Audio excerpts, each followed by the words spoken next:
Yo, Chris Warren here. Today I'm going to talk to you guys about my Blackmagic Ursa Mini Pro 12K camera build. I'm going to go over the different products that I use, the brands that I like, their uses on this camera, and this is just stuff that I believe in, that I take out on every job, and so hopefully you can find some useful information from this video. Here we go.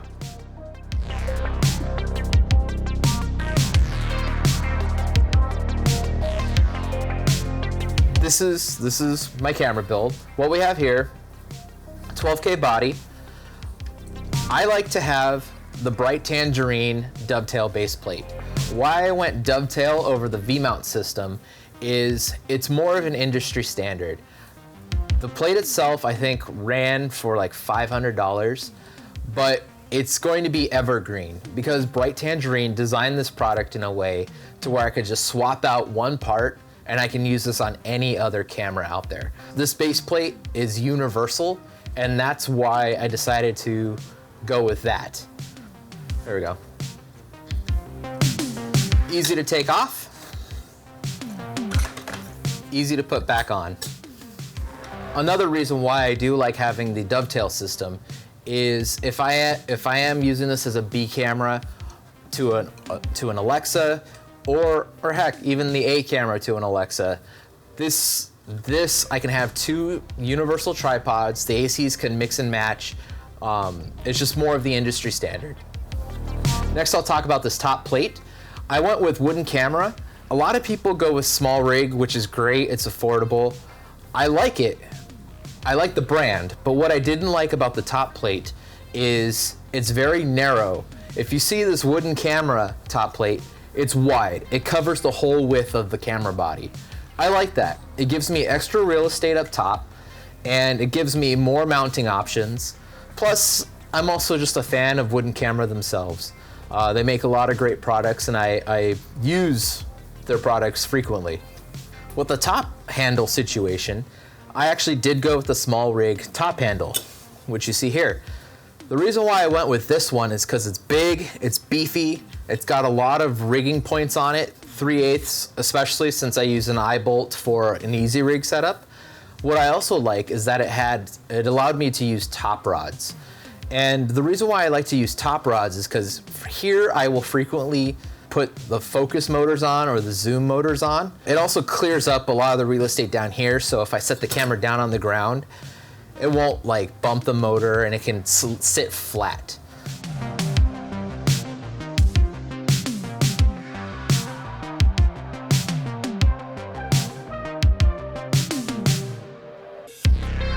Next, we'll talk about the power system. How I power this guy is with a gold mount battery plate. I use pretty exclusively Anton Bauer batteries. Again, I find them to be the industry standard. They have great customer service if anything ever was to happen with them. You can find them at almost any rental house, and they're just solid made batteries.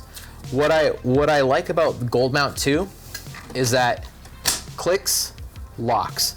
When I operate, I'll hold it back here if I'm doing handheld or even on a tripod. The battery won't pop off. And I'll do another video talking about Gold Mount a little bit later. Just my thoughts on that. I also run a D-tap distribution up here. It's 4 ports, ran into the battery plate here, and it's just Velcroed on to where the XLRs are for the camera. Now, if I was to ever run sound for reference or for an interview into this camera, which it actually does a really good job, I just pop it up. I could put the 2 XLRs in there and still have all my power distribution here. This is a D-tap splitter made by Anton Bauer as well. Never had an issue. So now coming around to this side, I have a wooden camera side plate. What I like about that is, again, it's all real estate of mounting points. The Smallrig one has like a NATO section. It has a spot for a cold shoe. Again, I don't mind it, but I wanted more mounting real estate. I like it because I can still put the side handle on if I'm just doing, if this is more stripped down and I'm doing handheld, that's great. Otherwise, I can put Cinetape readouts here. My ACs also put distribution boxes here, Soundman tape or Velcro tentacle sync locket boxes right here. And so it's just a good amount of real estate for anything else I need to attach here.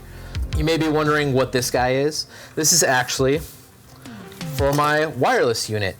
It's this, I forget who I saw it on Instagram, but I was going through and I saw, I was looking at camera builds and I saw that this guy had his Teradek attached to his camera, and I was like, what is that? That's pretty cool, because I used to have this previously attached on an arm, and a lot of the times, with an arm I could put it back here, put it down, but sometimes I would bump it too when I'm operating on an easy rig.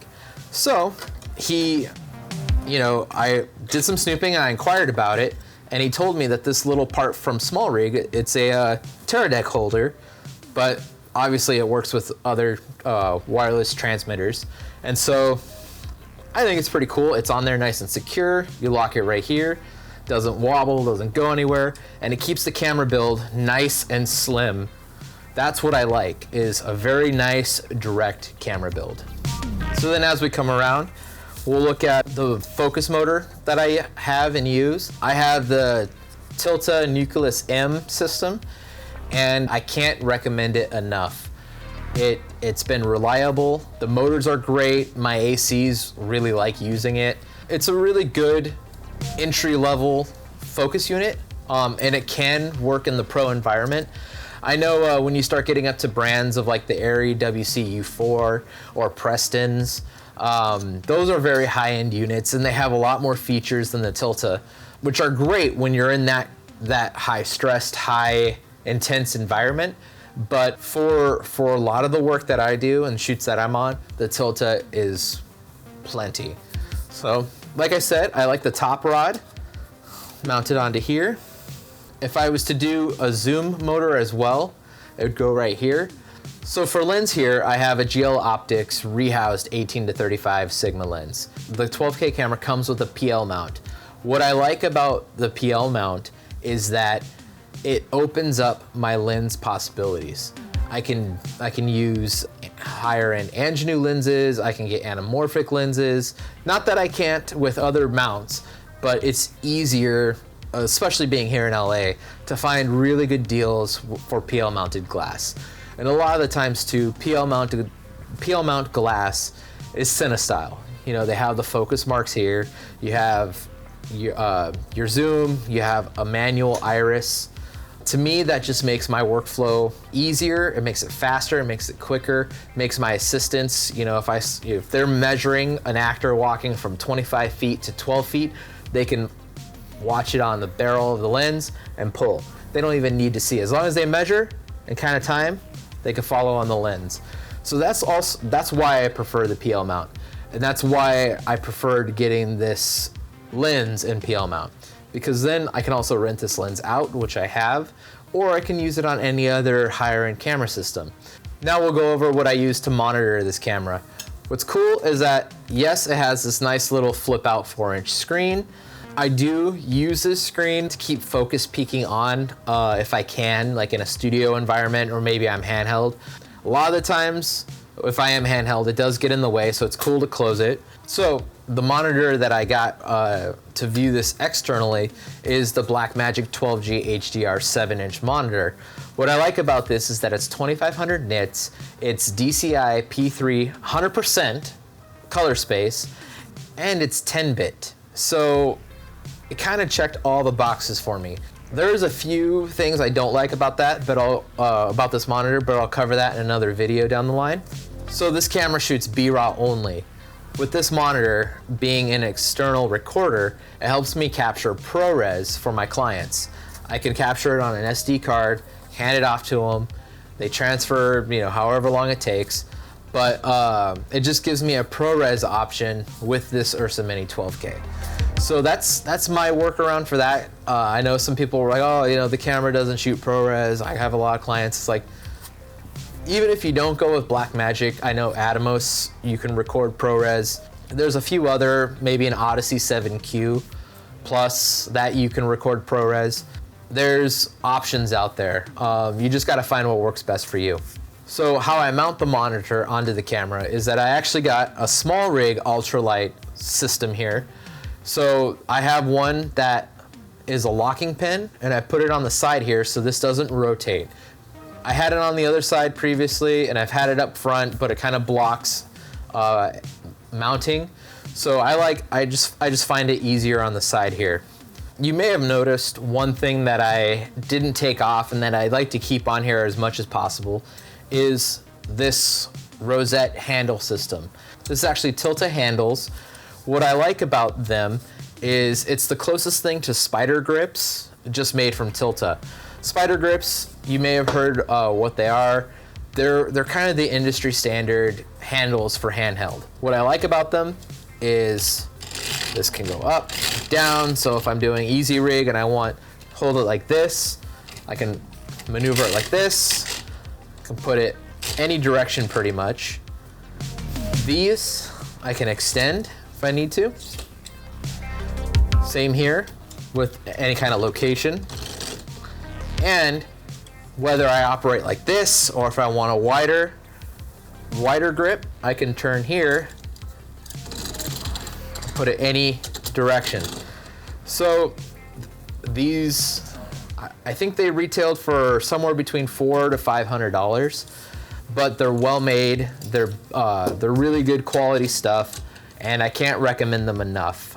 If you're going to invest in any kind of handles where if you got your camera up here and you're going to hold your camera like this, you don't want something that's going to break on you, come loose, fall apart. You don't want your camera falling off your shoulder. Get something that's well made, sturdy, and is built like a tank. And honestly, I think these Tilta handles are that product. So next we'll talk about Matteboxes. I've had this Mattebox for many years, probably almost 10 years now. It's one of my first big purchases at the time when I thought spending $1,000 on a Mattebox was ludicrous. However, here I am 10 years later and I have this rock solid Mattebox. Don't cheap out on a Mattebox. If you're doing any kind of shoot, you want something strong and sturdy that's just extra protection in front of your lens. You don't want to have a $1,000 lens or more and have a $100 piece of plastic covering it, just in case something, what if the camera took a nosedive or a light stand falls. I actually had that happen to a fellow DP friend of mine. He had his Tilta Mattebox on his camera and a light stand fell over and someone walked by and bumped it, knocked, his camera fell over, his Mattebox, he cracked his filter, but his lens was saved. And again, he had a very sturdy Mattebox on the front. So this is an Oconnor O-Box. It's cool because I can have different attachments put in here. I can change the size to whatever lens. It's got side flags and a top flag, which I have. A lot of people prefer swingaways. This can be a clamp on. I like it, just because it can go on and it's nice and sturdy. Some ACs don't like it because it's not a swingaway, but it's on there. I can operate from the Mattebox as well. And plus it also just looks cool when you have your camera rigged up. A client comes on set, whether it's the agency or the artist for a music video or something, and they see this camera and they're like, wow, all right, this is legit. Hopefully they bring their A game. Lastly, we'll talk about powering everything and then kind of how I send signals. So first we'll talk about powering the Tilta unit. I have a LEMO to a D-tap, back into the splitter on the back there. Next we'll talk about powering and how I hook up the wireless transmitter. So with the front SDI on the Blackmagic Ursa mini cameras, it only sends out a 1080 signal, even on this 12K camera. So for me, sending a 1080 signal to Video Village, that's fine. Especially because with this camera's lack of internal ProRes recording, I want to send 4K to this monitor. So I have this nice little short SDI cable here. Power it, same kind of thing. 2-pin LEMO on the back here, comes around. And lastly, how do I get my video signal to this? Is this top SDI back here. It's this is the 4K output. So I have this nice long SDI cable here. Come around and go SDI in. And there you have it. It's my Ursa Mini Pro 12K camera build.